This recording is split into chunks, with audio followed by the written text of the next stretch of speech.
Meron din tayong mga kapuso na nakatatagpo ng kanilang mga partners for life. Ibig sabihin nga, from real to real. Di ba nakakatuwa? At masasaksihan po natin ang kilig, pagmamahal at pagkakaibigan na nabuo sa harap at likod ng kamera ng GMA. Sa tunay na buhay, walang rewind.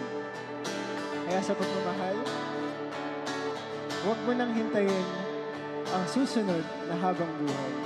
Kahit pa na nahihirapan, kahit lungkot tumagal, pag natuyo na ang luha.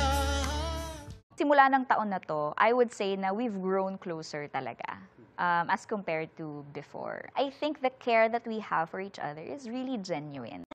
Kami yung last na parang pwede pa siyang mag-transpose into something, into another world, diba? So hopefully, magawa namin yun. It's really a big dream of mine.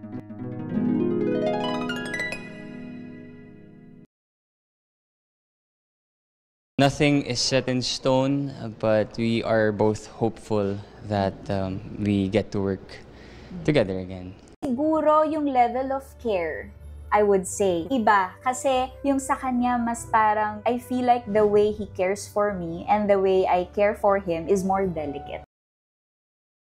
We also hope na nagustuhan ni Barbie. Sabi naman niya, catchy daw yung song. And then, ayun, sana siya yung sa music video. Let's see if she is not busy at that time. Oh! Sorry naman dyan! I Think I Love You was probably the soundtrack of my love life. Taylor Swift song, Daylight or sure. Thank you. Oo.